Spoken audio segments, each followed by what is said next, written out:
We're on the next bill. Clerk will read. 4767, Davis Chumley, 3M favorable as is. Representative Brandon Newton moves to adjourn debate on House Bill 4767. All in favor say aye. All opposed no, and the ayes have it. House Bill 4767 has adjourned debate. Clerk will read. Next bill, 4757, Pope, 3M favorable. With amendment number 1 of the committee report, we say have. Who's taking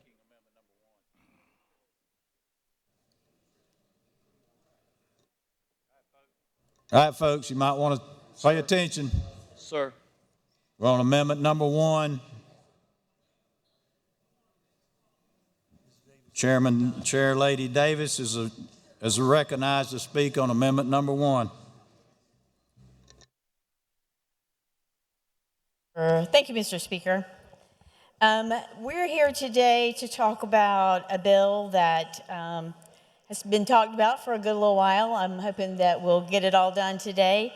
It's a bill to put into place into South Carolina law the Parental Rights Act. So this bill, I'm just going to give you some general information first, and then we'll go into the amendments. This bill draws a clear line. Parents, not government agencies, have the primary authority to direct their children's upbringing, education, and health care. The bill codifies parents' fundamental rights, guarantees access to education and medical information, increases transparency around curriculum and school activities. At the same time, it preserves common sense exceptions for emergencies, court orders, and child abuse investigations, for example. This legislation restores clarity and balance by ensuring families are informed, involved, and respected in decisions that shape their children's lives. The bill also creates a disciplined enforcement process that requires administrative review before any lawsuit can be filed, with reasonable limits on damages and protections for employees acting in good faith. By strengthening parental consent requirements for non-emergency medical care and establishing uniform statewide standards, H 4757 reinforces a simple but powerful principle. Government institutions exist to serve families, not replace them. Parents deserve transparency, schools deserve clarity, and children deserve both.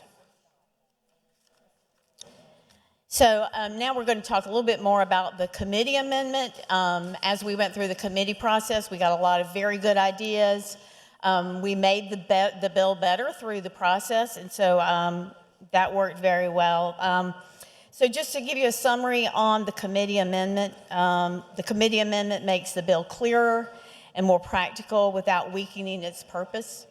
It allows schools to continue routine, non-invasive vision and hearing screenings without having to get separate consent each time, which avoids unnecessary paperwork for basic health checks. It also makes clear that the school employee must knowingly withhold information from a parent to violate the law, protecting teachers and staff from being punished for honest mistakes. In addition, the amendment clarifies that decision-making authority can still be delegated by a parent or granted by a court or state law, making sure the bill works smoothly with existing custody and guardianship arrangements. The changes also prevent overreach and confusion. Schools can record classroom instruction as long as it's limited to the teachers, students, and parents in that class, which keeps normal education practices intact. The amendment further clarifies what information can be shared with parents and what must be included if a complaint is filed, giving both families and school districts clearer rules to follow. Overall, these updates tighten the language, reduce ambiguity, and protect good faith actors, and make the bill easier to implement while keeping the focus on protecting parental rights. Thank you, Mr. Speaker. Ms. Davis, will you take questions? Sure. Mr. Hart, you're first up. Thank you, Mr. Speaker. I have a few questions, Ms. Davis. Can you explain, go back to where you say there's a certain thing you have to do before you can file suit, and I'll tell you why I'm asking that question. I know which area that you were talking about, but I can't find it right now. We do have some information on that. I'm pretty sure. Is that the tort claims?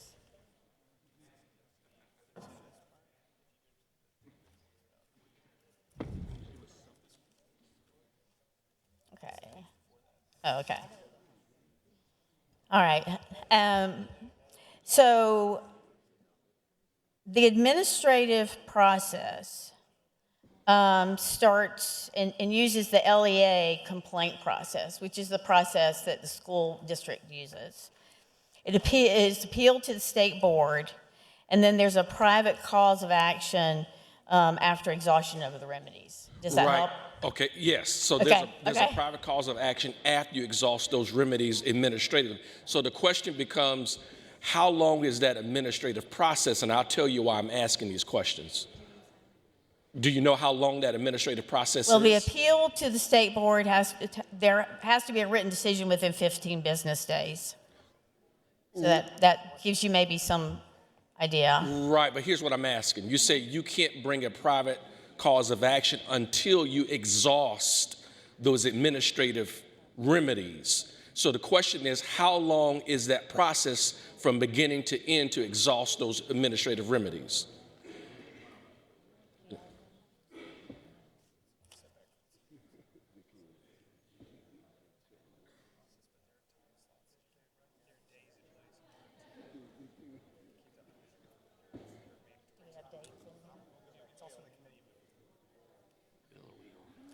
So we do have some dates. I'm trying to get some additional information. Right. Well, while you're looking, I'll tell Good you question. while Thank you. We're researching here, I'll tell you why I'm asking these questions. I didn't hear that there was any tolling of the statute of limitations throughout that administrative process, and here's why I say that. The school district is a governmental entity, which means that under our state law, they're under the Tort Claims Act, which also means that there's a 2-year statute of limitations. So we don't know how long that process is from beginning to end for administrative. It could take a year. It could take a year and a half. What if there's an appeal? So here's what I'm saying is, you may go through, a student or a citizen may go through that process, and they're right on the heel of the statute of limitations, or the statute of limitations has expired. So I'm not opposed to going through that process, but I think there needs to be a tolling of the statute for that private cause of action after the administrative process is exhausted. Okay. In addition to that, we're already under the Tort Claims Act. We're already limiting the amount of damages within that private cause of action. Right. So I think that gives me some pause. And I think we need to carefully look at that before we move forward with. Yeah, that's a very good question, actually. And it's something that we had a long conversation about just this morning. So we do have an amendment that touches on that. And if it answers your question, which I hope it does, then we're good. If it doesn't answer your question, then we'll continue to look for something that will. All right, sounds good. Thank you. Yeah, you're welcome. Seeing no further questions, the question is adoption of amendment number 1. All in favor say aye. Opposed, no. And the ayes have it. Amendment number 1 is adopted. Clerk will read. Next amendment is a substitute. Amendment number 2, substitute. Erickson, Davis, Pope. Chair, you take it. Thank you. Chair Lady Erickson is recognized to speak on amendment number 2. Thank you, Mr. Speaker. Ladies and gentlemen, this is a key component that we have worked with our teacher associations on. I think Mr. Hart might want to hear part of this information. It retains the safe harbor provision and adds tort coverage into this bill. The sections are very clear. If a teacher is acting within their scope, they are not personally liable. Very clear. First sentence in the amendment. It goes on to specify that this shall be governed exclusively by the South Carolina Tort Claims Act. Again, another protection for our teachers in the classroom. It goes on in the next paragraph to say if they're acting within the scope of their official duties, they cannot be sued for that specific work. Section 7 puts a high bar of requiring clear and convincing evidence that a teacher in a classroom has violated a parental right and cites the codes. At this point in this legislation, the teacher could lose their license through the administrative situation, but they could not be sued. Section 8 specifies that only if there's actual malice, intent to harm, fraud, or a crime involving moral turpitude, that's the highest standard, and that actually could, even as it is right this minute, cause for a legal action on the teacher, not just our LEAs. This has been worked out with our teacher associations and the folks who are worried about I think this is a really good parental rights and teacher coverage, educationally sound amendment. Ms. Erickson, will you take questions, please? Yes, sir. Ms. Wetmore is first up. Excuse me a second. Can we clear the line of sight right here, Mr. Rose? Can we clear the line of sight right here, please? Thank y'all. Thank you, Mr. Speaker. Thank you, Ms. Erickson, for taking some questions this morning. And I'm going to apologize off the rip because I'm just reading this amendment for the first time, and I legitimately want to ask for some clarifying questions to start.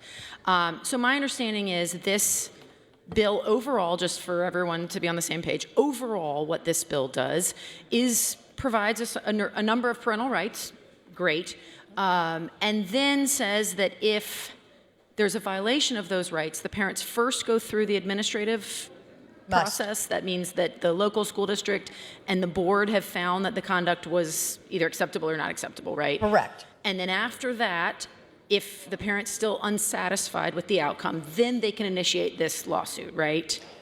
Through those steps, though, there are steps within this piece and the sections that are going to disqualify a lawsuit. Mostly the Tort Claims Act comes into play.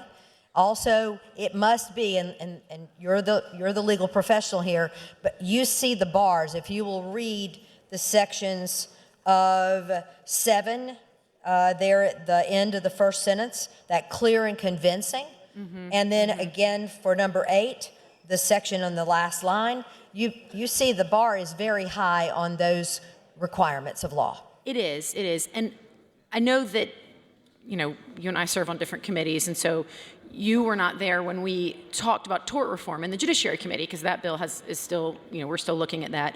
But one of the things we talked about, and one of the things that a lot of folks came in and asked us to remove in the medical professional context was this idea that when there's still the threat of alleging malice, intent to harm, things like that, even if it's not done in good faith, the fact that that allegation can be made and that gets them outside of the tort claims immunity, right? In other words, all an attorney has to do is just allege that. And now the teacher's no longer subject to the immunity through the Tort Claims Act. But they can do that right now anyway. I mean, yes, anyone can bring a lawsuit. Absolutely. We're creating a specific cause of action, though, With which other is different than the law is now. Well, but to get to that point, you have to exhaust all those other measures. Agreed, but right now, I would have to allege that the school district was somehow negligent or somehow had breached a duty. We're creating a specific statutory cause of action, right? I believe that statutory action already exists. I think right this minute, a parent can decide to sue a teacher without going through that administrative step. So then why are we doing this bill? Well, because there are other things that protect the teachers and the parents in a dual shared mode. There's other things in the bill that are designated duties. This language actually came about through some conversations with both sides.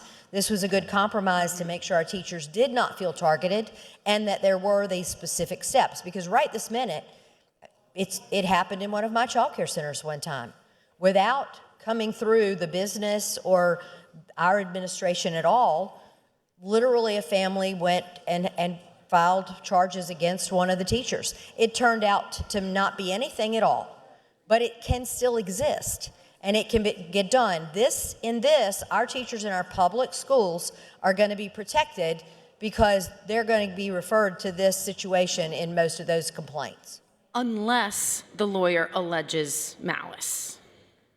I contend that they can still allege that anyway. In a negligence lawsuit, correct. Yes. But you see my concern here. So this is unfortunately becoming something that we've seen repeatedly happening in this body, right? National organizations come in and they ask us to look at bills like this, that they add statutory damages to, right? The abortion bill was $10,000. This bill now creates $5,000, right? So what's happening here is that we are continuing to allow these organizations to profit from lawsuits against our public education, our school districts, our state. And here, we're still saying that all they have to do is allege malice and they can sue the teacher directly. Am I reading that wrong? They can do that right now, Ms. Wetmore. They can show up and have someone arrested out of their classroom. It can happen today. But I would have to... Why would we stipulate it here? So that everything else before that has to happen. But I would have to show, if I were a lawyer and I wanted to sue someone right now, I would have to demonstrate actual damages, financial, economic damages to my child. Here, we're providing for statutory damages. In other words, it might not have cost my family $1, right? There may be no damages, no actual economic damages, but we're saying that you still have to pay these lawyers $5,000 per violation, right? And if you're going to be charged as an individual, you're going to incur those things regardless. Yes, there is a change probably in the language, but there's also a higher bar in this particular situation, and all of those other situations are going to cause that school district to have to go in and defend the teacher if none of those other things were met. I agree with you there. I agree that they are subject to immunity if they are within the course of their duties. But you see that I'm still concerned about the chilling effect that this is going to have on our teachers, because all a lawyer has to do is allege malice, and now they're on their own, right? Now they're outside the scope of their duties. I think teachers are much more resilient and they're much more commendable. They're doing the right thing. Oh. And when they are doing the right thing and that transparency exists, then I believe this will lower the incident, not raise the incident. I think right now, there are parents who don't feel they have the ability to ask questions or have themselves represented. This gives a good set out structure for how they handle that. I will respectfully disagree. Thank you. Thank you. Representative Magnuson is recognized for the next question. I was going to step away. Thank you, Chair Lady Erickson. Thank you for your work on this, and thank you for helping to clarify an issue. I know there was some confusion about the effect of the bill and if individual school teachers would be liable. Did you know that I hope that with this amendment being passed, that we will not see in the media that South Carolina is allowing people to sue teachers? That is not the intent, Mr. Magnuson. That is exactly the opposite of this amendment. Thank you for that. So I wanted to ask a couple questions, though, about the substance of the amendment that you're proposing. Yes, sir. As I'm looking through it, is dismissal, so let's say not in Representative Wetmore's scenario with malice, but absent malice being an element here, would dismissal be the only remedy that would be available if there is somebody that is violating the parental rights bill here? No, sir. They're actually, the content of dismissal is only one piece. Okay. They could also see whatever their certifications, whatever they hold, have some action. They could either be suspended or revoked. Those things still already exist. Right. This codifies a lot of existing statute that puts it all in one place and ties it all together. Understood. So the intent is not to limit it to be subject to dismissal, but to clarify that that is one avenue. Yes, sir. For remedy. Yes, sir. Okay, thank you. I There's think so that many answers my things question. that fall into play. One size does not fit all. Okay, thank you very much. Thank you. Mr. Kirby is recognized for the next question. Yes, sir, Mr. Kirby. Thank you, Chair Lady Erickson. Thank you, Mr. Speaker. Just a couple of questions. There are a number of us out here who really aren't familiar with what this legislation does. So I appreciate, I'm going to ask you just a couple of questions. I hope they're not redundant, and I hope that maybe it'll help me anyway understand this legislation a little better. Can you speak up a little bit, Mr. Kirby? We're having a hard time hearing you. Thank you. For starters, can you elucidate how this bill impacts the teacher's responsibility? Excuse me 1 second. Your first 10 minutes on the amendment's up. You wish to have your second? Ms. Erickson, you're recognized for your second 10. Thank you. Thank you, Mr. Speaker. What are the changes in the teacher's responsibility that will be basically identified and required from this legislation? Changes in their responsibility from what they're doing today? I don't believe we're going to see any. I believe that there are codes of conduct and teacher professional training that are in place. They vary slightly from district to district, but a lot of the policies come from the State Department. Some of them are local board. And this will actually make them codified all the same kind of categories on how they deal with parents and protections for teachers in all of those steps. And I think that's something that as an educator gives me a lot of comfort, because something may happen differently in one district to another. This will define those, and teachers will have a way for themselves to know. If a teacher is out there doing their job in their scope of practice, which I'm going to tell you, I think probably 99.9% of our teachers are doing, then it won't change a thing. If we have someone who's got a gray area and there are conversations with their administration, this will actually help them to work through those issues and come up with how that can be fixed. The teacher could go through whatever training or get assistance that he or she needs. So currently, our teachers, are there requirements in here for additional communication or other external transparency between the teacher and the parent that are presently not identified or in practice? That's a good question. And yes and no. Again, remember I mentioned that some things are happening in some districts and some things aren't. So in most districts, I think you'll find the communication, like lesson plans, are being offered online. Some of them aren't. Some of them are in process. This will make those things easier for teachers and parents to know what comes into that realm and what doesn't. And it will give districts the tools that they need to be clarifying with all the parents, so the parents have the clear understanding that if, I'll call it a special teaching moment that's a pickup teaching moment, those are not prohibited in this legislation. And that was something teachers didn't want to have happen, because if you have a subject that pops up in your classroom and you have a moment to teach and it's not on your lesson plan, we don't want to hurt that teaching moment, right? For example, this allows for that teacher to then go in, furnish those lesson plans, make that transparent without the teacher having the worry of not having had that.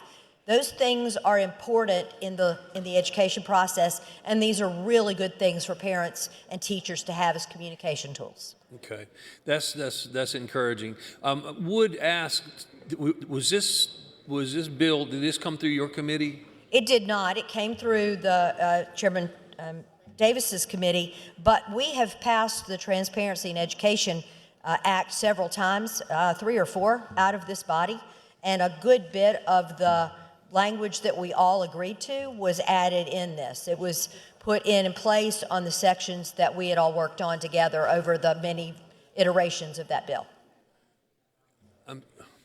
I guess I'm just trying to understand, are there medical requirements in this piece of? There are, and my amendment that I'm speaking on right now only is for the teacher's part.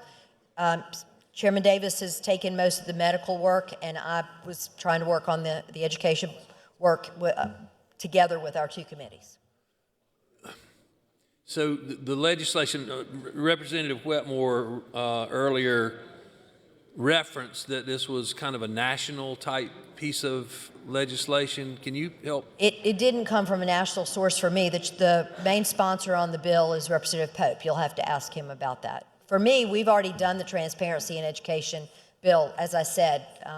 I think Chairman Allison had it once or twice, and I know that I have had it twice as well. I think it's 4 remember times. that. Yes. And what's the reasoning then for including this again? It's, guess what? It sits in the Senate and doesn't move. So we took the high spots and tried to combine the medical and the educational because there was so much overlap in the parent responsibility and the provider responsibility pieces. So this legislation really does, it's a fairly broad scope of It is. It is. of information is. within this piece of And legislation. that's why we're taking it by sections. Yes, sir. Thank you for Thank you. taking my questions. Thank you, Mr. Speaker. All right.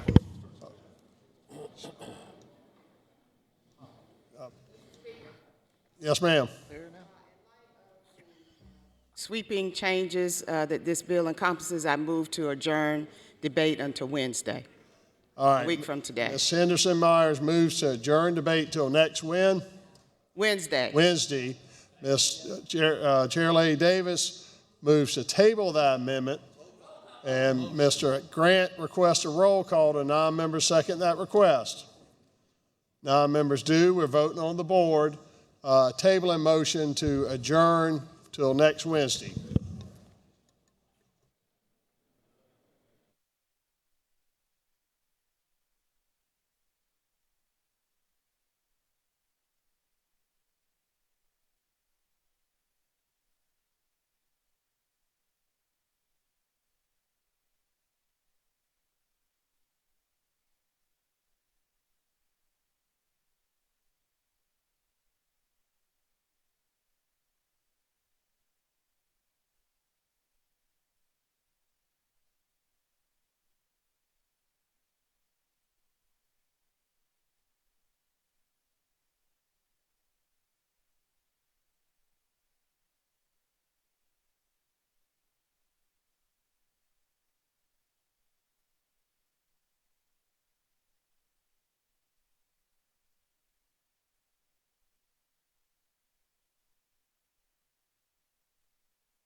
All right, have all members voted?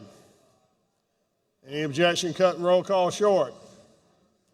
Hearing none, polls closed. Clerk tabulate.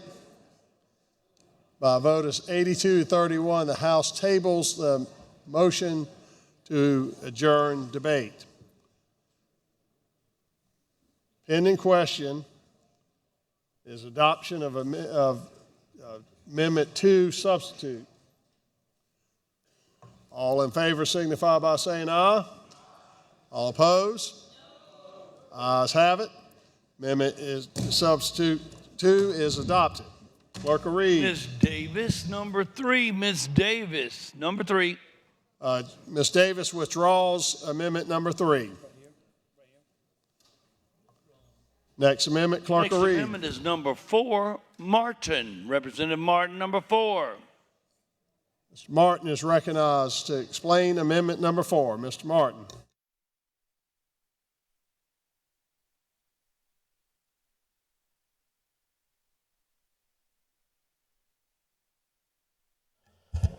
Thank you, Mr. Speaker. Guys, this is a pretty simple amendment. I think it's a very common sense amendment.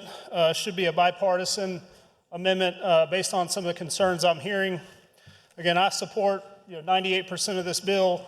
However, I think this is one thing that we need to address. What this amendment basically does is that after you appeal a decision to your school board, then you are not happy with the result, you then appeal it to your Department of Education.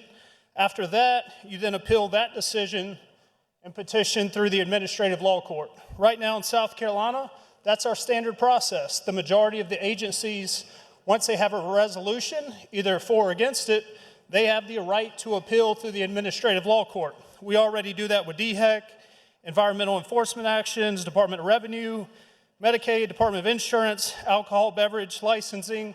That's already the standard process. This amendment just simply brings this in line. I think the other part of this is in support of the 72 school districts, the 2 charter authorizers, and the 56,000 teachers that we have in South Carolina.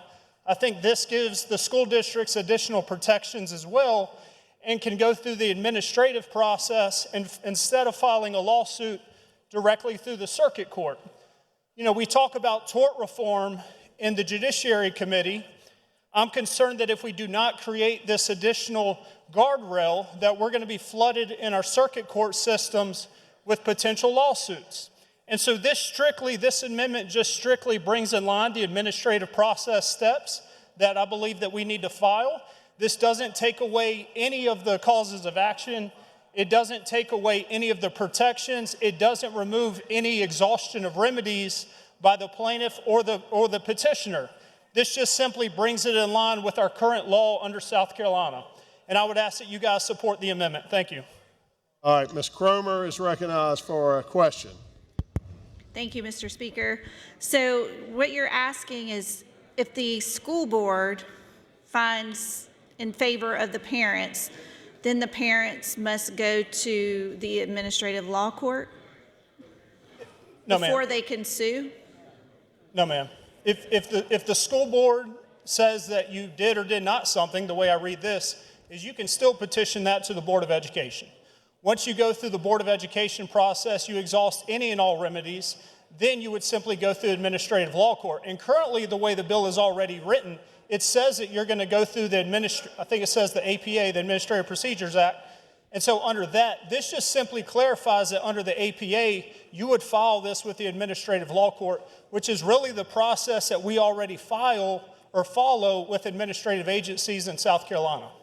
So if you go through the administrative law court, how long will this draw the case out before the parents get a remedy? Well, that's a great question. I have no clue, but I think that would be the appropriate remedy to go through. Again, if you have a strong case, it could take a shorter period of time. But ultimately, I think this will cut down on frivolous lawsuits potentially going directly to the circuit court, and it gives them full rights, full remedies under the ALC, which is how things are currently under our law. Okay, I thank you for this. I oppose your amendment. I respect that. Thank you. All right, Mr. Magnuson is recognized for a question. Thank you, Mr. Speaker. Thank you, Representative Martin. So help me understand, because what I understood from your explanation was that this is just adding another place you could take the appeal, but you're actually deleting the ability to take it to circuit court? No, sir, not whatsoever. This just simply says that you add subsection C in there. So right now, I don't have it in front of me. A, I believe, is you go through the school board, your local school board, your school district, your charter authorization, and them. If you're not happy, then you appeal to the Board of Education. Then you go through the administrative law court. You exhaust all remedies as you would in any other agency in South Carolina, which is coming from the Board of Education. Once you do that, if you're not satisfied, you can then still appeal a law. You can still have a lawsuit through the circuit court as well. This doesn't change any of that, doesn't remove any remedies whatsoever. So is this requiring that they have to go to administrative law court before they go to circuit court? Yes, sir, that's correct. Okay, that's what it does? Okay. Yes, sir.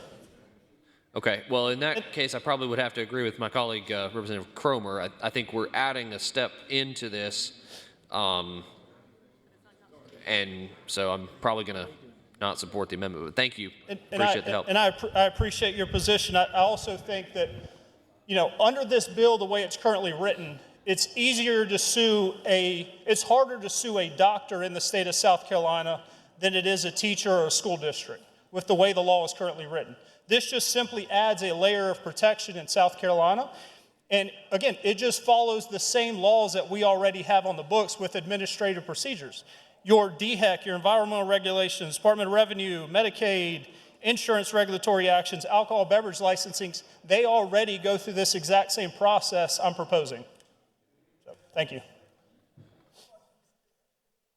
All right. Mr. Cobb Hunter is recognized for a question.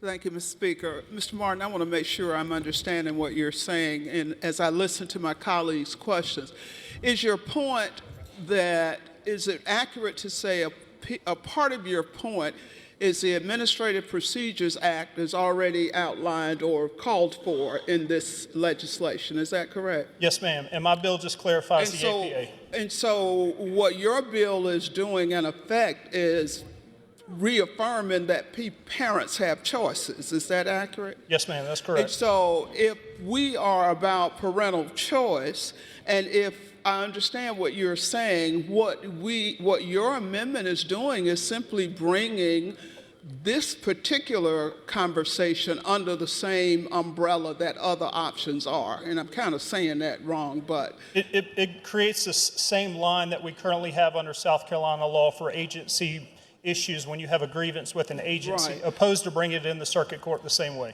So would I be wrong? How would you respond to those who say we are being selective about parental choice?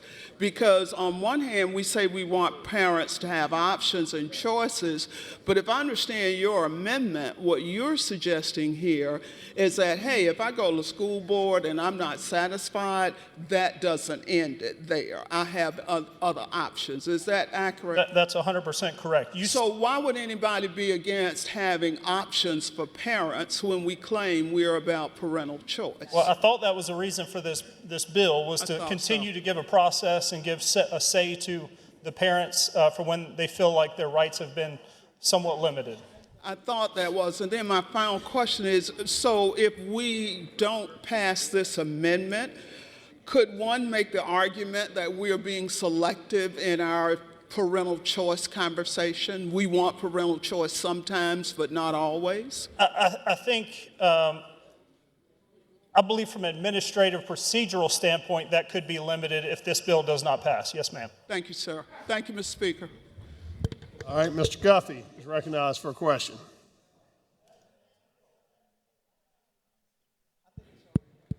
Thank you, Mr. Speaker. Representative Martin, just to clarify, so in this case, if you win an administrative law court, you're done. There's no further steps to go to. Is it easier to do so? My understanding is you can seek damages still through the circuit court. The hope is that you would resolve all of your remedies through the administrative law court. If you're still not happy with that process, you can still go directly to the circuit court. Okay, so would you say that this amendment would just simply ensure the private right of action components of the bill that's before us through the ordinary process in the same way that it's found in other places within our current law? I can't hear you, Rep. Guffey. I apologize. Okay. So I was saying, would you say that this is simply ensuring the private right of action components of the bill that's before us, but by going through the ordinary process that we would typically go through in other parts of law? Yes, sir. It still keeps your private right of action, doesn't change anything from that, doesn't limit any protections or rights of parents. This just simply falls in line with the same administrative process that we already have in place across South Carolina. All right. Thank you. Thank you. Mr. Caskey is recognized for a question. All right. Oh, you were trying to give him an assist. Yes, sir. Thank you. All right. Appreciate your help. All right. Seeing no more questions, Mr. Pope is recognized. Are you finished, Mr. Martin? Yes, sir. Thank you, Mr. Speaker. Mr. Pope's recognized to speak on the amendment. Mr. Pope. Initially, I stepped up to speak against it. Ms. Cobb-Hunter's so convincing, though. But the truth is, if you look at the underlying bill itself, it says, as Mr. Martin correctly stated, that the remedy is the parent may appeal to the state board pursuant to the Administrative Procedures Act. When the Administrative Procedures Act then goes on to talk about appellate through the administrative law court. So my position would be that this already exists in the bill that we passed. It's not creating a new impediment. It already exists, and I would move to table at the appropriate time. All right, you taking questions, Mr. Pope? All right, Yes, Ms. Cobb-Hunter has a question. Ms. Cobb-Hunter. Thank you so much, Mr. Speaker. Mr. Pope, let me ask you something. Your position is you would move to table it because it's already somewhere in the legislation. Is that accurate? So it's not somewhere, it's directly in the procedure laid out. Again, I'm trying to strike the balance of protecting everyone's rights, including the parents, without making sure we don't create any redundancy. So the answer is yes, it's already in the legislation. That is my understanding from reviewing the bill and talking to staff. Yes, ma'am. Right. And Mr. Pope, let me ask you, and maybe it's me, but have we not in the past reiterated, reconfirmed, affirmed, whatever, in a number of cases, legislation that includes principles, concepts, whatever, that are already in current law? So what Mr. Martin is attempting to do would not be setting a precedent of any kind, would it? I think we've done a little bit of everything. Ms. Cobb, you've been here a tad longer than I have. I'm trying to answer your question, but just because we've done redundancies in the past, if we can keep a bill cleaner so the citizens can understand it, so the people that have to apply can understand it, so the courts can understand it, that's what I hope to do too, ma'am. And you are such a silver-tongued devil, Mr. Pope, and you have me at a disadvantage. Here's the point I'm making to you, or attempting to make. You are always and have always been about choice. Is that parental choice? Across the board, you've been about parental choice, yes, right? And so it seems to me, and again, I'm just a little social worker. I don't understand a whole lot of what goes on. You've been working that one for years. When I told them I was a poor old policeman in front of the jury, they said, Pope, you're going to have to quit using that one. They're not buying it anymore. Mr. Speaker, could you ask Mr. Pope to wait until I get to a question to ask him? Well, it's hard not to respond when you say I'm a little old social worker, I know nothing. Because we've heard that 5,000 times over the years of serving with you, Ms. Cobb-Hunter. Touche, Mr. Speaker. So all I'm trying to ask you, rather, Mr. Pope, is it seems to me that Mr. Martin is trying to help the parental choice crowd, number one. And there are some people, I think, who would go to a school board, go through the procedures, who would not be satisfied, who may not necessarily understand the APA and what it means, and who may look up legislation and say, oh, snap, this is not in here, or whatever. My point is, I thought we were about parents and making sure parents are able to do what's in the best interest of their children. Not every parent is a former solicitor. Not every parent is a lawyer like you and Mr. Martin. And or a poor old social worker like you, Ms. Cobb-Hunter. Anywho, what I'm trying to ask you is, what is the BFD about letting this amendment pass? You young people in your acronyms, I'm not sure what you're saying there with the big deal. I mean, what is... I'm kidding. I think it's Let the man have the amendment is what I'm trying to say. I What's respect the point? what you're saying. I'm not bent against it. I just think it's a redundancy, and I'm trying to keep the bill as clean And the as possible. final point is, you would agree that we have been redundant in the past. We have put stuff in legislation in the past that is already outlined, described several times over. I'm just trying to figure out why we're making an exception this time on something as important as this. Thank you so much, Mr. Pope. Thank you, Mr. Speaker. Thank you, Ms. Cobb-Hunter. I remember a sage chair lady one time saying, 2 wrongs do not make a right, because just because we've done it wrong before doesn't mean we need to do it wrong again. Thank you. Thank you. She likes to set precedent. Thank you, Beth. Thank you.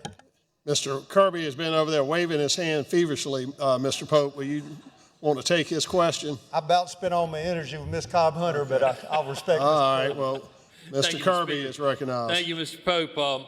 You know, when I was speaking to Chair Lady Erickson earlier in our questioning, asked a question, and she said I probably needed to ask you. So since you're at the well, I thought I might take an opportunity to do so. What's the impetus of this bill? Where did it come from? How did it come in your hands for you to present this bill? So it came to my attention originally, particularly if you recall, Mr. Smith had the medical version and I had the educational version. Extreme stories of basically teachers going rogue. That's why I was so supportive on amendment number 2. You know, I come from a teacher family. I don't want teachers sued every time they don't like the way. I always say, go to a parent-teacher conference, and half the time, if the parents show up, you know what the problem is with Billy or whatever the case may be. So I want to support our teachers, But on the extremes, and unfortunately this has happened, on the extremes when the teacher has decided their agenda is more important, I hate to say it, we're dealing with, the gender identity, for example. When the teacher decided that's more important, that they feel like they don't need to include the parents, then we need to delineate the parents' rights. And so that was the genesis of where this started for me. It reminds me of our privacy bill. You and I have talked about this before. I never thought we'd have to legislate things like this, but that's the place we find ourselves, sir. Mr. Pope, let me ask you this just for a clarifying question. There has been some potentially the bill's so big that, like I said earlier, a lot of us out here, don't really know exactly what's in this bill, because it seems to have a very broad scope. Does this bill in any way speak to a parent's right to either regarding, say for instance, on the medical side, for vaccinations, for school-required vaccinations, or is there anything in this bill that in any way speaks to some of those issues that we've seen repeatedly in the news recently, particularly like with the measles outbreak and all those type things? Right. Is there anything in this legislation that speaks to that issue in any way? And Ms. Kirby, in fairness, on the medical component, I would have to rely on our staff from the 3M committee that apparently is tied up at this point to honestly answer that in detail. I don't know the answer to that. If I could get some help from the 3M committee. As you're doing that, then maybe this question might be appropriate. So your original bill that you drafted then has been amended, is that the idea, in committee to a point that you're not really comfortable with? Well, I wouldn't say uncomfortable, but I respected the decision on the medical components, which I wasn't as actively involved in as I was on the educational component. Fair enough. Thank you, Mr. Pope, for taking my questions. Thank you, Mr. Speaker. Thank you, sir. Mr. Martin's recognized to speak on the amendment for a second 10 minutes. Thank you, Mr. Speaker. Guys, as a lawyer and as a legislator, it's extremely important that our statutory interpretation is clear. The language has to be clear in the bill, okay? And what I'm trying to do is protect us, so if any issues come up, it is clear to the people filing an action, for the petitioners to understand what the process is and what the correct channels are to get through. Under the bill currently, it just simply says that you follow the Administrative Procedures Act. As a lawyer, I couldn't even tell you half the time what the Administrative Procedures Act is, but I did the research and I saw what it is. All my bill does, and under the APA, you can go through the Administrative Law Court. Then you can appeal it. That's the process. All my bill simply does is clarifies what the APA is. It just clarifies the administrative process that you have to go through, which is the ALC and the Administrative Law Court. I'm not contesting any portion of the bill. I just think it's important that if we're going to have a major piece of legislation that so many members has worked on in here, that we get it right. And this does nothing to remove any parental rights. This doesn't take away any remedies. It doesn't remove any damages. This just simply clarifies the statutory interpretation and the correct process that we must follow if we want to get this bill right today. So I would ask that you support it. All right, Ms. Martin, Mr. Caskey has a question for you. Mr. Caskey. Thank you, Mr. Speaker. Ms. Martin, I'm trying to follow the discussion that's been happening here, particularly with respect to the procedures involved. And I regret that Mr.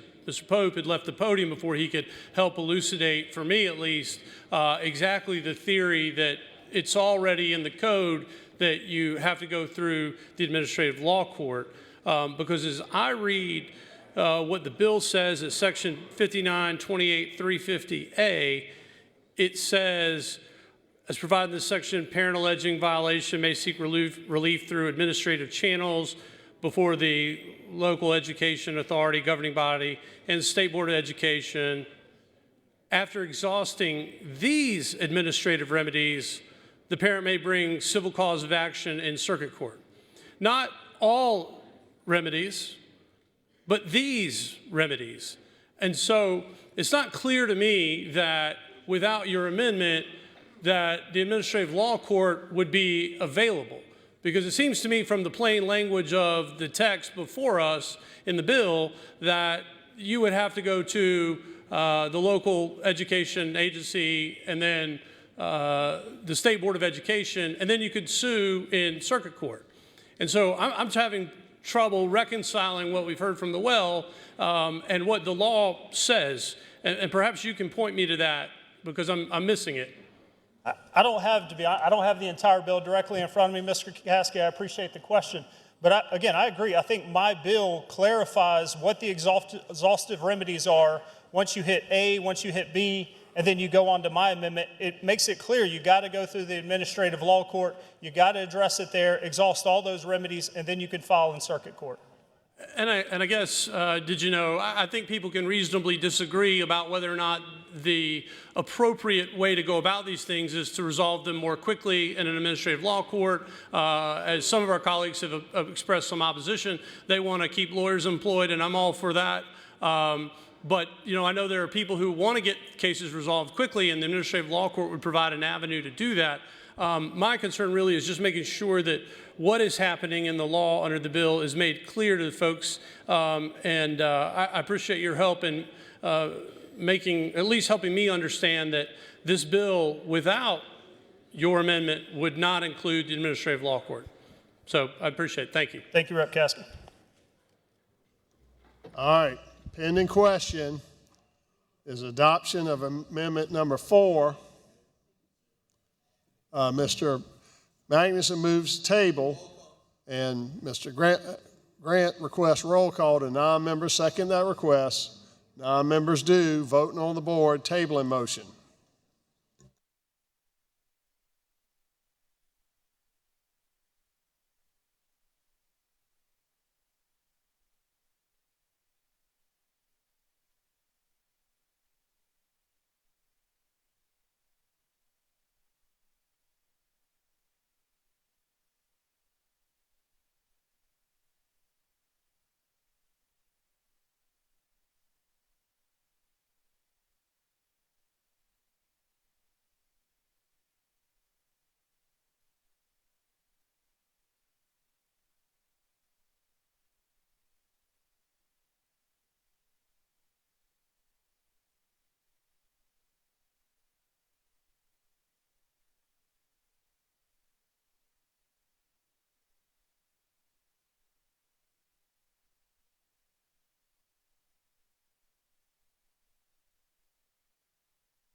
All right, time's expired, polls closed. Clerk will tabulate by a vote of 67 to 46. The House tables amendment number 4.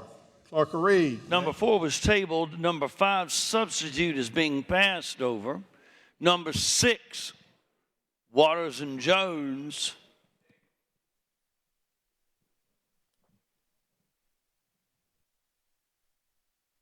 Ms. Jones, you explain the amendment. All right, Ms. Jones recognized. Explain the amendment.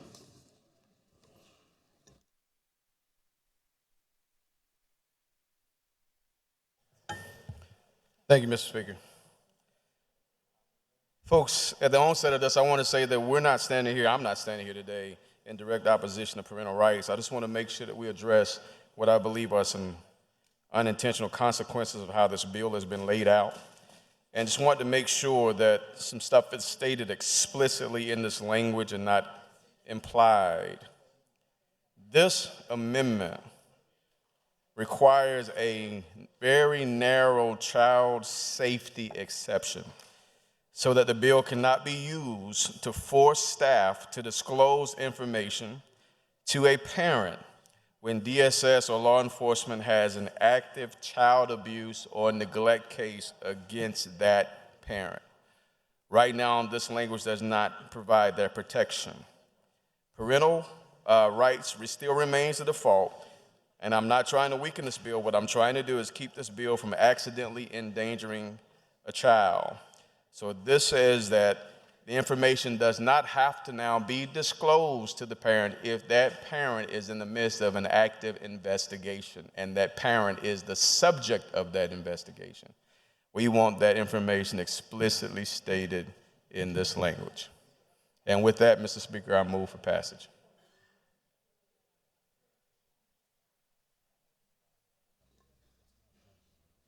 All right. Seeing no questions, Penn, you have a question? All right, Mr. Magnuson is recognized for a question. All right, thank you, Representative Jones. And we addressed this a little bit in committee, and I appreciate what y'all are trying to do here because, of course, we want to not interfere with investigation of child abuse. I'm just trying to understand exactly, though, the effect of your amendment here because my question would be, isn't that already stated in the bill that this does not apply if there is, I mean, it says it really in the previous sentence. So, I mean, we're already carving it out that you are not supposed to be able to withhold information if it's relevant to the physical, emotional, or mental health of the child. So I'm just confused, I guess, of what you're trying to do here, because I thought it was already addressed in the bill. And I'm trying to figure out what the effect is of your language. If you recall in our discussion in the committee, there was some back and forth between all of us about whether it says explicitly that it does not eliminate the discretion of the reporter in terms of being able to withhold the information if the parent was the subject of the investigation. That still was not very clear, even in our discussion in committee. And so we have circled back to want to make sure that because this is such an important issue, and because it is such an issue that is garnering tremendous news right now, we want to state explicitly in the language that the reporters no longer have to disclose information to that parent if that parent is the alleged assaulter.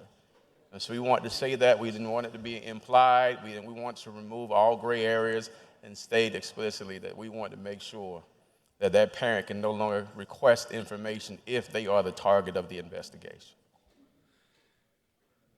Okay, and so, and child abuse, I think I would agree with there. I wonder, though, when you add in neglect by a DSS investigation, those sorts of neglect investigations get really broad.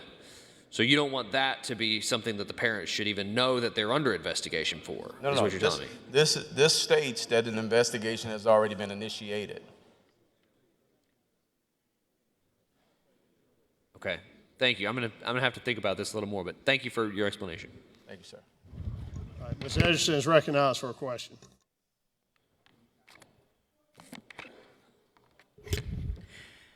So would this amendment apply to someone who's been accused of only or convicted of? No, this is an investigation, so it is an accusation. But what if a parent has been falsely accused and they have no right to access their child's medical records? No, this is saying that they can no longer continue to get information. That means they can't get information from their medical records. So they're being denied access when they've not been convicted in a court of law. Yeah. Well, you're correct. They're saying there's an active investigation. So do we not believe that innocent until proven guilty in this case, or do we? We want to make sure that the child is protected in this case. And I want to make sure the child's protected, but I also want to make sure that we're not falsely accusing parents, because parents get falsely accused all the time. It happens. But they're then all the power to do, would you agree, that all the power to find out what they're being charged with and what they're being investigated for would be taken from them for this amendment? Well, I think under that situation, the parent can begin to negotiate through their attorney. But what it does, it makes sure that I can't hear you, sorry. the parent can begin to negotiate that information through their attorney who was representing them. But in terms of putting the reporter in the middle of that, this allows the school personnel or the physician to no longer have to address the parent directly. And now they can work through DSS or the court, because those are the two things that trigger the investigation to get that information. Okay, thank you for the clarification.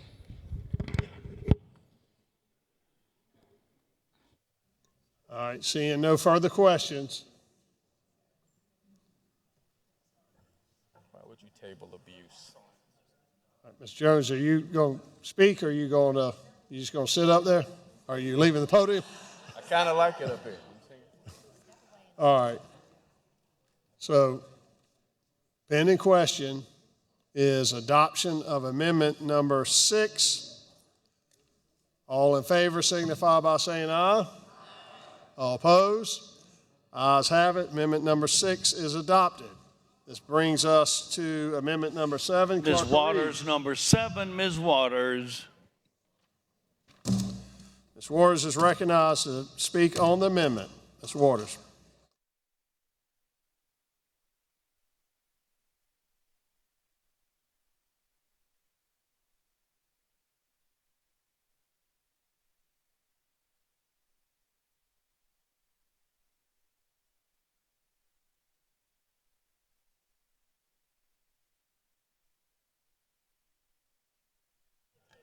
Thank you, Mr. Speaker. I move to table Amendment 7. Pending question is tabling amendment number 7. All in favor signify by saying aye. All opposed? Ayes have it. Amendment number 7 is tabled. This brings us to amendment number 8. Clerk will read. Number 8, Waters. Jones, 8. All right, Ms. Waters is recognized to speak on amendment number 8. Mr. Waters. Thank you, Mr. Speaker. I move to table Amendment number 8. All right, pending question is tabling amendment number 8. All in favor signify by saying aye. All opposed? Ayes have it. Amendment is hereby tabled. This brings us to amendment number 9. Clerk will read. 9, Mr. Long, 9. Mr. Long is recognized to explain amendment number 9. Thank you, Mr. Speaker. This is just a cleanup amendment to make sure that all medical decisions are with parental consent, and move for adoption. All right. Pending question. Mr. Gatch, for what purpose do you rise? Thank you, Mr. Speaker. I was curious if Representative Long was taking questions. Mr. Long, are you taking questions? You can. All right, Mr. Long Mr. Gatch is recognized for a question. Mr. Long. Thank you, Mr. Speaker. I've never seen you run so fast, Mr. Long. That was quick. You just ran right on out of there. How does this impact family court custody cases where you have family court orders that affect the decision-making on medical decisions between to my parents? knowledge, it wouldn't impact anything related to family court decisions related to that. You said you don't think that it would have any impact? Correct. Okay, so in the event that If a guardian's appointed or something like that, that would not be applicable here. I was just thinking of like in a temporary court order where you have pending litigation, if the law requires them to have consent for these particular matters, if there's another order that is in play that requires, let's say, the primary custodian to consult with, sometimes there's a requirement to consult, sometimes there's not, sometimes there's no duty to consult. is there any kind of issues there? Like if the primary custodian has no duty to consult on medical issues, do we have any kind of, and I'm not challenging you, this is a serious question, I'm just curious, how would this particular amendment, if the law is passed into law, the bill is passed into law, how would it affect? Not going to have any impacts on those sorts of things. You don't think it'd have any impact? No. Okay, thank you. All right, Mr. Hart, what's your point of order? Thank you, Mr. Speaker. This amendment is not germane to the bill. This is dealing with the Department of Social Services, dealing with information on abortions, and the bill deals with educational records. And it looks like Mr. Long attempted to insert some information about education professionals, but the substance of this amendment is not germane to the bill. All right. Mr. Long, you wish to be heard on that? Yes, thank you, Mr. Speaker. Section 3 of the bill outlines things related to medical decisions and the role that parents play in taking care of their kids. And so I think that this would be germane related to the Section 3 of the bill that already lays out a lot of stuff related to medical decisions. All right, so let me, I hate to say, I'm gonna have to find the, we have a bill, we have the bill amendment. There's an amendment, right? Okay. So you're, just so I can find where you're saying Section 3? Section 3 of the bill talks about medical decisions, and so I'd say that this amendment is germane because of that reason.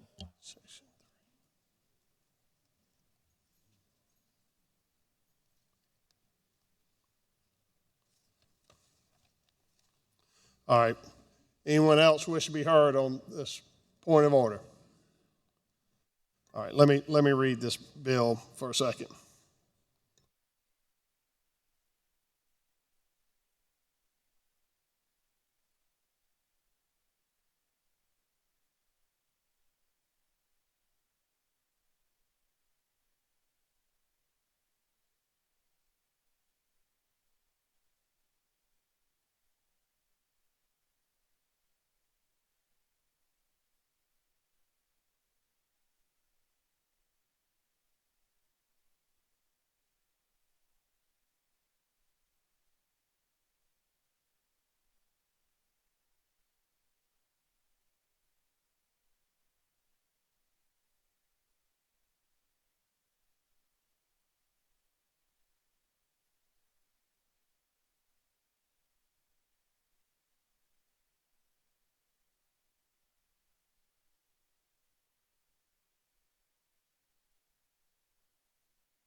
All right, I'm prepared to rule. Does anyone else wish to be heard?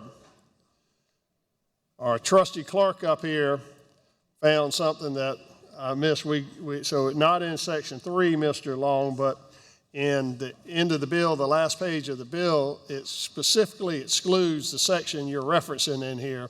It says this section does not, and lists three things, and one of them apply to Chapter 41, Title 44. That is the section that you are referencing in here. So if it's not included in there, then it's not germane into the bill. So thank you, Mr. Long. I rule that amendment out of order. Number 9 is out of order. Number 10 is Ms. Wetmore. Number 10. Ms. Wetmore is recognized to explain her amendment. Ms. Wetmore. Thank you, Mr. Speaker. If there's one thing I've learned over the past 4 terms here, it's that we like to remain logically consistent in our legislation that we put forward. And so what I'm simply doing here is just addressing this bill, as you know, would provide that parents direct the religious education of their children. So I've just created an exception that I cut and pasted from the 10 Commandments bill next week that just simply says that the schools shall place signage that we observe one God and the Sabbath. But Mr. Speaker, I will move to table. Thank you. Mr. Magnuson, for what purpose do you rise? No point of order? Okay. All right, so what, I'm sorry, I was talking to you. Did she move to table? Okay, so Ms. Wetmore moves to table her amendment. So thus probably mooting your point of order. All in favor signify by saying aye. All opposed, ayes have it. The amendment is hereby tabled. Brings us to amendment number 11. Clerk will read. 11, which has been withdrawn. Mr. Harris, 12. Harris. Mr. Harris is recognized to explain amendment number 12. Thank you, Mr. Speaker. This really is just a cleanup amendment. I sat through the committee, the full committee, and I appreciate all the changes that they have made so far. But this section, the sections that apply to Title 44, Chapter 41, are inconsistent with those definitions of parent, and so this helps. What purpose do you rise, Ms. Wetmore? That's point of order as to germaneness. All right, so it's Chapter 41, Title 44 is the one I just ruled upon? Okay. All right, so I presume you're on that point of order. Mr. Harris, do you have? Yes, sir. Anything to add? I may say this doesn't address, the bill addresses that section. I'm just striking that section of this bill that addresses that section to clean it up.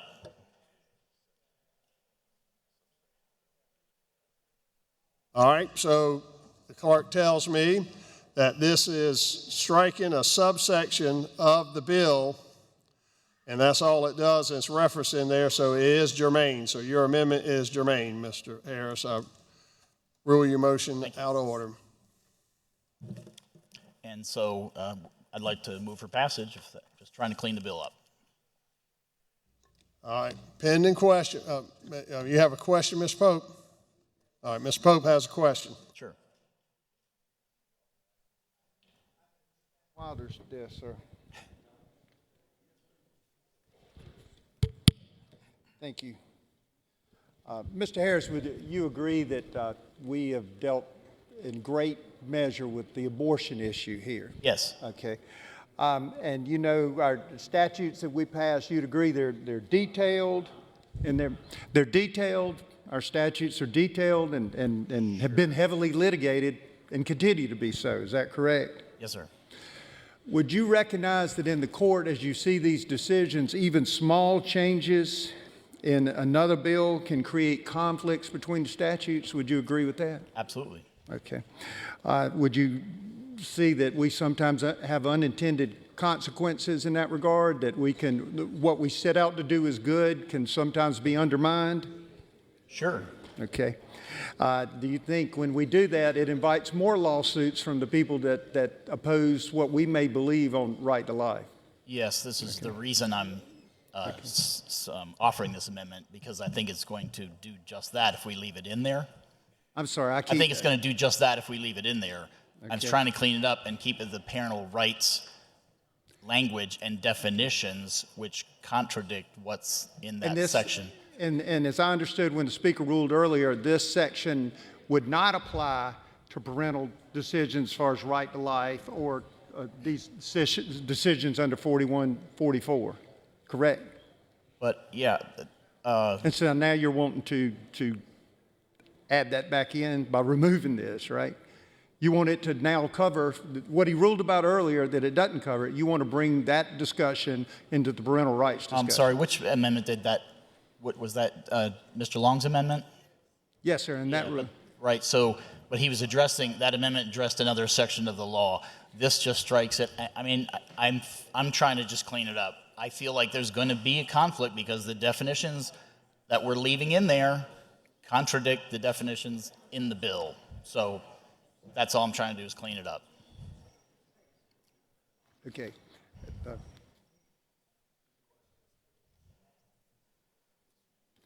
All right, you know, I know that a number of us here trust the attorneys that argued these cases at the Supreme Court, the U.S. Supreme Court, the Alliance Defending Freedom. You're aware of that, right? Sure. And do you know that the attorneys that actually deal with these issues, that fight for these issues day in and day out, have great concerns for your amendment? Did you know that? I'm sure they do, and I'm sure everybody here does as well. And so they don't want to make more work for them. I feel like it would make more. I feel like it would make more work for them, and I feel like none of us want to do that for them. That's why I'm trying to clean it up. Well, I respect you making more work for attorneys, but I think in this case, we've worked hard to get where we're at, and at the appropriate time, I'd move to table, Mr. Speaker. Okay. Thank you. All right. Well, hold on. Mr. Pope's moved to table unless he's going to withhold that tabling motion. Oh, he's, okay. All right, he's still at the podium, so you walk, all right. Mr. Pope, did you make the tabling motion? All right. Pending question. Hold on a second, I haven't called the question. Pending question is adoption of Amendment 12, to which Mr. Pope has moved to table, and Mr. Harris requests a roll call to non-members second that request.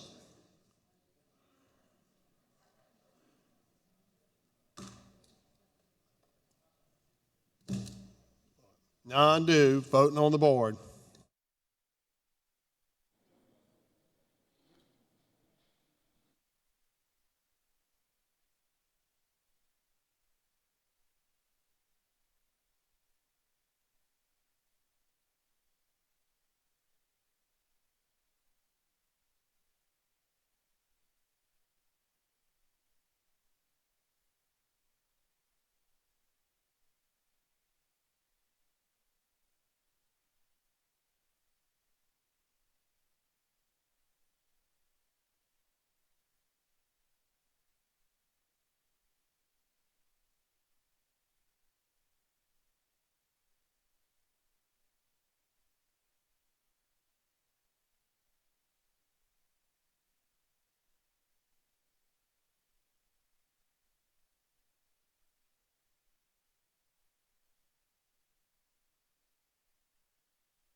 Yeah.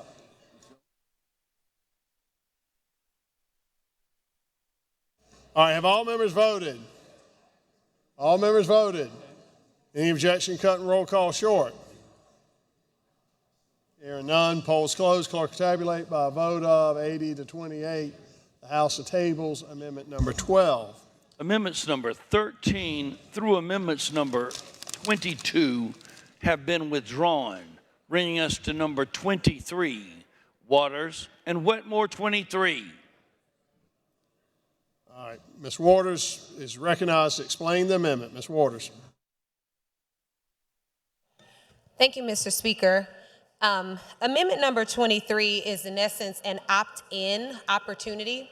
As this bill is written, it would require in South Carolina that the age of 16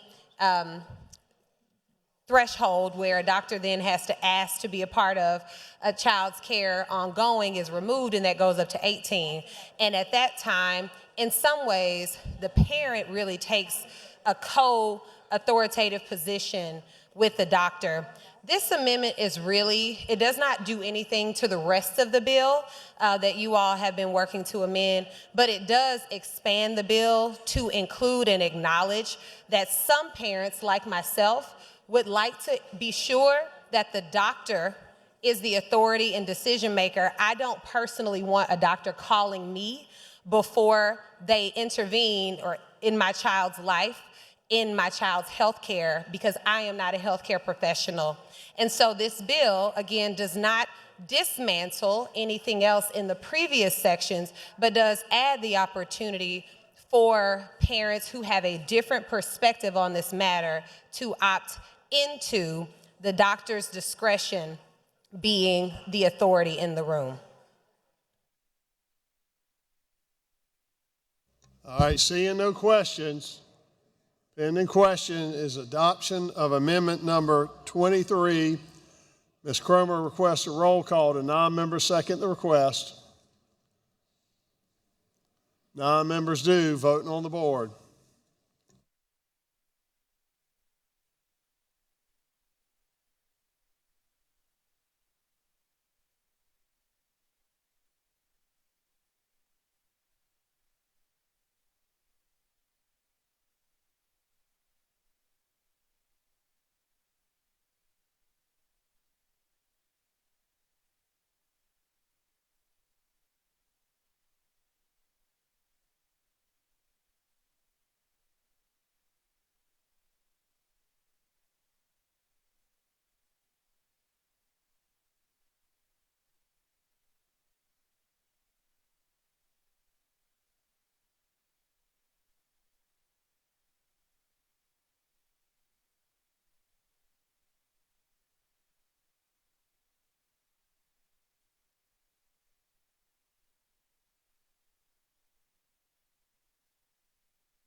All right, have all members voted?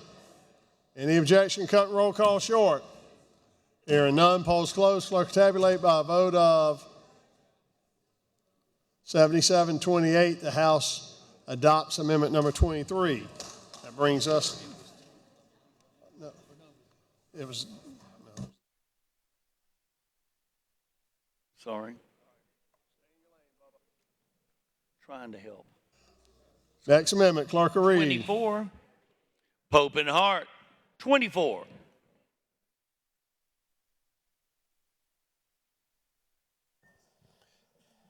Ms. Pope's recognized to explain amendment number 24.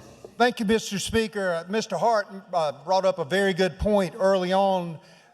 We've got two things going on. We've got the administrative procedures that you can do, and then we've got the litigation things that can take place under the Tort Claims Act. And he pointed out something very important. While a normal case under tort claims is 3 years, if it's a government entity, it's 2 years. And so we don't know a time that the appeal to the school board and the appeal to the state school board and the appeal to the administrative law court, how long that would take. And what you don't want to have happen is the family, their ultimate remedy need to be filing a lawsuit, but they'd be prohibited until all of these things take place. So what this does is exactly what Mr. Hart pointed out. It basically what we call tolls the statute. In other words, if you start this procedure, you don't lose your 2 years to possibly, you don't lose your remedy. The family, the parents don't lose a remedy. It was a very good point by Mr. Hart, and I would move that we pass this amendment, please. Ms. Cobb-Hunter points out that the social workers and the lawyer prosecutors agree on this one. Thank you, Ms. Cobb-Hunter. All right. Pending question is adoption of amendment number 24. All in favor signify by saying aye. All opposed? Ayes have it. Amendment number 24 is adopted. We have one amendment we passed over, which is substitute number 5, Waters and Jones. Substitute number 5. Mr. Jones is recognized to explain the amendment. Mr. Jones. Thank you again, Mr. Speaker. This amendment is very similar in the same vein of the one that I did earlier. Again, wanted to explicitly address a very narrow situation that could occur. This amendment ensures, again, that when a parent is the alleged abuser, the state can authorize medically necessary testing to protect the child without requiring consent from the accused. And so with that statement, Mr. Speaker, I move for passage. All right, pending question. It's adoption of amendment number substitute 5. All in favor signify by saying aye. All opposed? Ayes have it. Amendment number 5 is adopted. That brings us to the bill. We have Mr. McCravey. You still want to speak on the bill? Mr. McCravey is recognized to speak on the bill.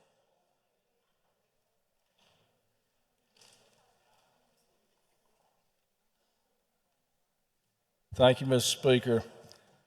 This is an important bill today that we're passing, and it affirms something very simple and foundational, and that is that parents, not the state, bear the primary responsibility for the upbringing, education, and health care of their children. The first thing this bill does is strengthen parents' access to their minor children's medical records.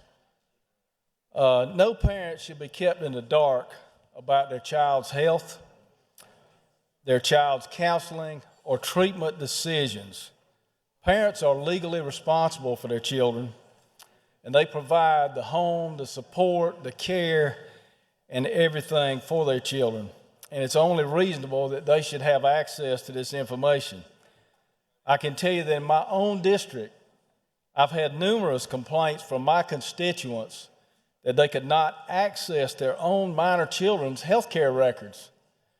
I didn't believe it at first, so I called my hospital administrator, and he said, John, yes, unfortunately, we've had to start enforcing this rule. It's probably been around a long time, but we used to allow parents to access their children's records, but because of the law and the way it's been interpreted, we're not doing that anymore. I couldn't believe it, that parents were unable to get their children's records.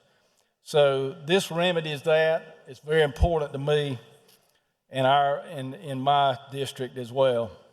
The second thing the bill does is promote transparency in education. This is also a very important thing, that parents be allowed to see the curriculum that their children are going to be taught. We had this come up in my district. We had a parent bring to me a book that was promoting LGBTQ stuff. It was inappropriate.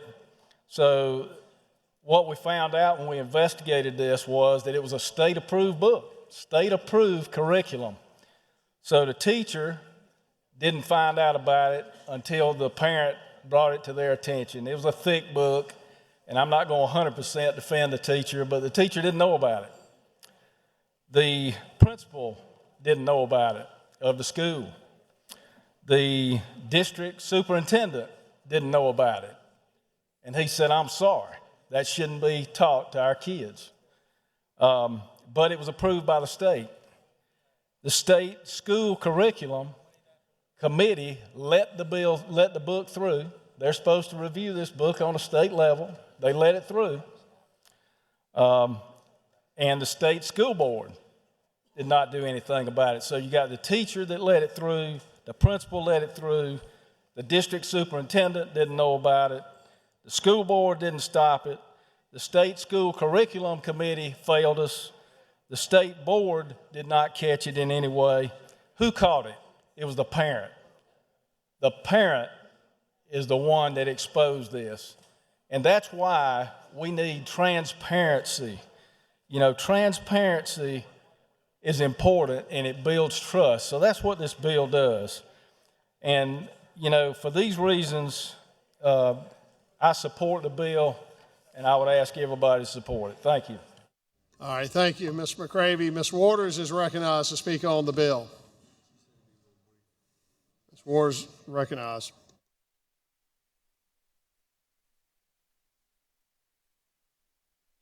Thank you, Mr. Speaker. I'll be very brief and just state that I do not like this bill. I don't like the spirit of it, and I find it unnecessary.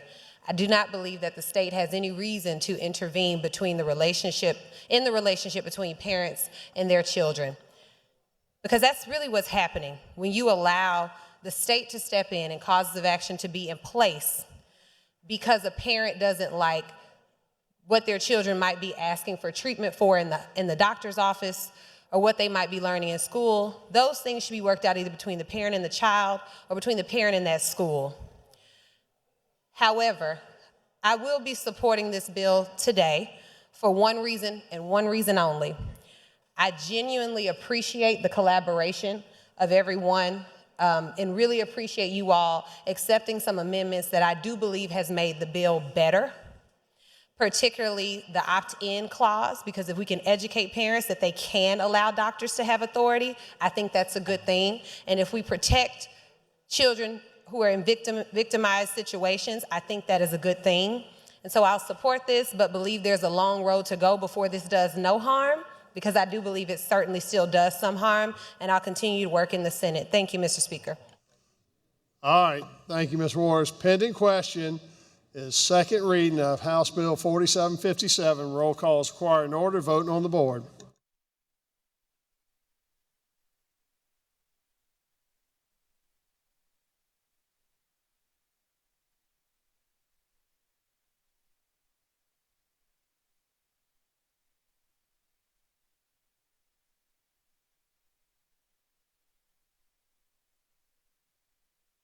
Mr. Montgomery, you've got a motion in memory? You may do it now? Yes, sir. Thank you, Mr. Speaker. I respectfully request that when we adjourn today that we do it in memory of Nancy Cobb Lilly. Nancy Lilly was 96 years old and lived at Bishop Gadsden down on James Island outside of Charleston. She passed away January 18th, 2026. For those of you who've been here a while, it's Ben Haygood's mother-in-law. He served in the House from 2003 to 2007. She grew up in Chapel Hill, raised 4 children, was involved in the Red Cross at Peace College, and she was laid to rest at the First Scots Presbyterian Church on Meeting Street. Thank you, sir. All right, Mr. Montgomery moves when we adjourn today. We adjourn in the memory of Nancy Lilly. So ordered. All right, Ways and Means Committee will be meeting at 1:30. Do you still want to do Mr. Moore? We're not doing it right now. Just make sure you still want to do it. All right, time's expired. Polls are closed. Clerk will tabulate. By a vote of 116 to 1, House Bill 4757 received second reading. And Mr. Govan moves to recur the morning hour. All in favor signify by saying aye. All opposed, ayes have it. Clerk will read.